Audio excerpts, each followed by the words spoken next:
तो good afternoon student. जैसे last class में हमने दवाइयों के बारे में पूरी बात कर दी थी, वहाँ एनाल्जेसिक एंड दर्द निवारक। अभी दो औषधियों के हम बारे में बात करेंगे।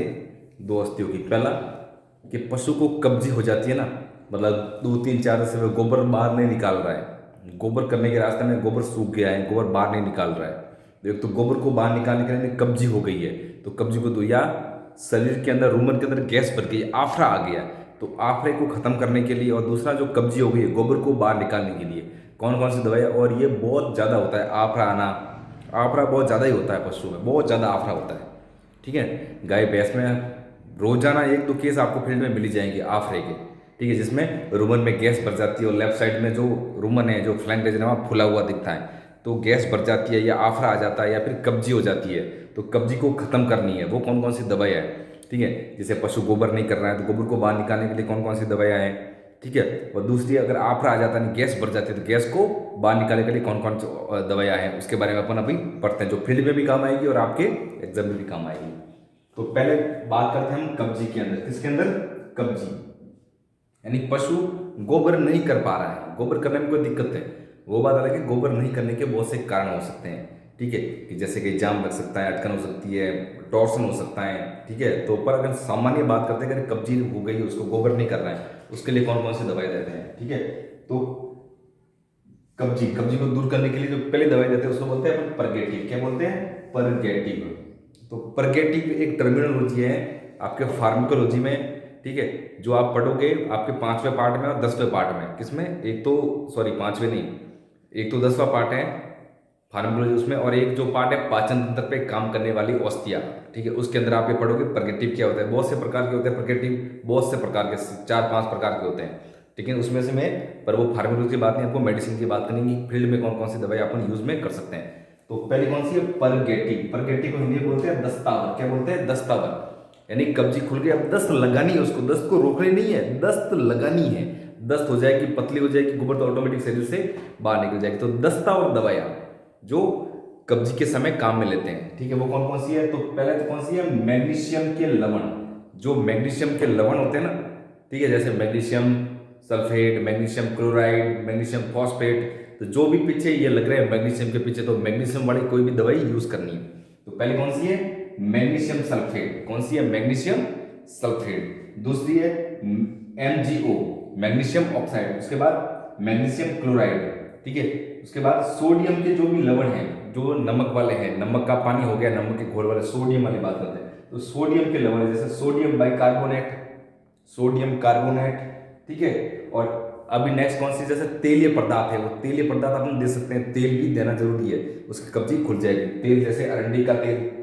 ठीक है, अरंडी होती है, अरंडी का तेल। जो जमाल गोटा होता है, जिसको तीव्र प्रकृति बोलते हैं, बहुत तेज प्रकृति पे ही, तो जमाल गोटे का तेल, सरसों का तेल, और टिट्टी ऑयल यानी ट्रिपेंटाइन ऑयल।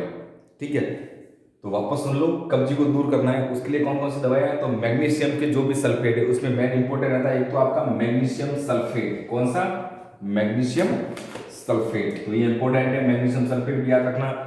फार्माकोलॉजी में इसका शॉर्ट क्वेश्चन और लॉन्ग क्वेश्चन भी रिपीट हुआ है लगातार 3 साल तक। तो मैग्नीशियम सल्फेट ये बहुत अच्छा दस्तावर है, कब्जी को दूर कर लेता है। ठीक है, उसके बाद एक सोडियम बाइकार्बोनेट आप याद रख लेना। ठीक है, सोडियम क्लोराइड भी याद रख सकते हो। उसके बाद कोई भी तेल, अरंडी का तेल, सरसों का तेल, टिट्टी ऑयल, जमाल गोटा, जो भी है ये तेल वगैरह ना, तेलीय पदार्थ या मीठा तेल। ठीक है, वो भी, तारपीन का तेल जिसको टिट्टी ऑयल बोलते हैं, ये वगैरह काम में आते हैं। अगर डोज रेट पूछ ले इनकी, तो आपको जो भी पाउडर फॉर्म में, कितने जो पाउडर में है, जो भी आपको पाउडर लगाना है इसमें से, जो मैग्नीशियम सल्फेट का, वो पाउडर कितने लगाओगे आप? तो मैं यहाँ लिखता हूँ, पाउडर लगाओगे आप 250 से 400 mg दोगे उसको मुंह से, यानी पानी के अंदर या NS के अंदर पाउडर को घोल दिया और पाउडर को मुंह से पिलाना है। आईवी नहीं, सिर्फ मुंह से पिलाना है। इन पाउडर को क्या करना है? मुंह से पिलाना है। तो जो भी पाउडर है आपको मैग्नीशियम सल्फेट का, मैग्नीशियम क्लोराइड का, सोडियम क्लोराइड का, या सोडियम बाइकार्बोनेट का, तो वो कितना लगाओगे आप? अगर पाउडर है तो 250 से 400 mg। ठीक है, पर आप एक्चुअल में याद करोगे 250, एग्जाम के लिए क्या याद रखोगे? 250 mg। ठीक है, तो इतना लगाता है पूरी बॉडी वेट के ऊपर। उसके बाद जो अगर तेल की बात है, तो तेल आपको कम से कम आधा लीटर से 1 लीटर, यानी 500 ml से 1 लीटर या 1000 लीटर। अगर तेलीय पदार्थ है कोई, तो तेलीय पदार्थ कितना दोगे आप? 500 ml से 1 लीटर, यानी ये आधे लीटर से 1 लीटर तक आप दे सकते हो, किसमें, कब्जी में। सेम के हिसाब से कि आप बोगे वो चीजें आपरे में लगा सकते हो, पर आपरे का हल्का सा थोड़ा सा चेंज आता है। तो आपरे में सिर्फ गैस ही बनती है ना, इसमें तो खाना पच जाता है, गोबर पच जाता है, इसमें गैस ही बनती है। तो अब आपरे के उपचार में जाती है क्या, आपरे में। तो अगर रुमन में गैस बढ़ जाए, गैस की अधिक मात्रा हो जाती है, ढोल बढ़ जाता है, तो गैस को खत्म करने के लिए कौन कौन सी दवाई यूज में करते हैं, या आपरे के उपचार में। तो उसमें पहली दवाई आती है कर्मिनेटिव। क्या आती है, कर्मिनेटिव। तो कर्मिनेटिव औषधियां किसे कहते हैं, ठीक है। और दूसरी औषधि आती है एंटी जायोमेटिक। एंटी जायोमेटिक कौन सी, एंटी तो यहां हो गई, और ये क्या हो गई, ZYMOT जायोमेटिक। तो कर्मिनेटिव, कर्मिनेटिव क्या होता है, कर्मिनेटिव दवाइयां भी होती है ऐसी दवाइयां जो रुमन में गैस बनी है ना उसको बाहर निकालने का काम करती है, यानी जो गैस बन गई है उसको बाहर निकालना है, उसको क्या बोलते हैं, कर्मिनेटिव। तो ऐसी दवाइयां जो आमाशय के अंदर जो गैस बनी हुई है उसको बाहर निकालते हैं, बनी हुई गैस को बाहर निकालती है। बाहर निकालने वाली कौन सी है, कर्मिनेटिव। वो कौन कौन सी हो गई, देख लो एग्जांपल के लिए, जैसे हींग दे सकते हो आप, ठीक है। सौंफ होती है, सौंफ होती है ना, सौंफ, सौंफ दे सकते हो, अजवाइन, अदरक और एल्कोहल, ठीक है। तो हींग, सौंफ, अजवाइन और अदरक और एल्कोहल ये कौन सी है, कर्मिनेटिव है, जो बनी हुई गैस को बाहर निकालती है। उसके बाद आती है एंटी जायोमेटिक। तो एंटी जायोमेटिक का मतलब होता है वे दवाइयां जो गैस को बनने से रोकती हैं। तो दो आपके पास वर्ड आ गए, एक तो जो बनी हुई गैस को बाहर निकालती है वो तो कहलाती है कर्मिनेटिव, और दूसरा जो गैस को बनने से रोकती है उसको एंटी जायोमेटिक, ठीक है। अब जो गैस को बनने से रोकती है वो कौन सी, एक तो पीपी ऑयल, ये भी इंपॉर्टेंट है फील्ड के लिए, तारपीन का तेल ये भी फील्ड के लिए बहुत इंपॉर्टेंट है, सरसों का तेल ये भी फील्ड के लिए इंपॉर्टेंट है। बाकी और एक है ये और ये, अगर पशु को आफरा आ जाता है, उसको गैस हो जाती है, ठीक है, आफरा आ गया, गैस हो गया, ठीक है, तो उसमें आपको कौन कौन सी दवाइयां लगानी, ध्यान सुनो। पहले तो ग्लूटासिन, ये इंपोर्टेंट हो गई। अगर किसी को आप फील्ड की बात कर रहा हूं, ठीक है, एग्जाम में तो आपको सबको लिखना ही है कि कर्मिनेटिव औषधि कौन सी, हींग, सौंफ, अजवाइन, अदरक, ये एंटी जायोमेटिक तारपीन का तेल, ठीक है, पैराफिन तेल, सरसों का तेल, अरंडी का तेल, ग्लूटासिन, दवाई का नाम भी क्या आता है, ग्लूटासिन। ग्लूटासिन दवाई आती है इसकी, किसकी, ग्लूटासिन। आपरे के लिए ग्लूटासिन दवाई आती है, यहां लिख देता हूं मैं कौन सी, ग्लूटासिन या ग्लूटासिन, ये आपरे के लिए स्पेसिफिक दवाई है ग्लूटासिन। इसमें क्या आता है, डाइमिथोकॉन, कौन सा क्या आता है, कंटेंट इसका क्या है, डाइमिथोकॉन। तो पहली दवाई तो आपके पास ग्लूटासिन, ये आपके आपरे के अंदर ये दवाई होनी जरूरी है।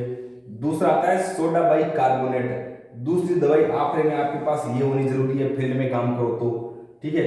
तीसरी दवाई आपके पास सरसों का तेल होना जरूरी है, ठीक है, और तारपीन का तेल होना जरूरी है, ठीक है। ये चार दवाइयां मैंने आप याद रखना अगर फील्ड में काम कर रहे हो तो। कौन कौन सी, एक तो ग्लूटासिन, ठीक है, दूसरा सोडा बाइकार्बोनेट, तीसरा सरसों का तेल, और चौथी पैराफिन, अगर फील्ड में काम कर रहे हो तो, ठीक है।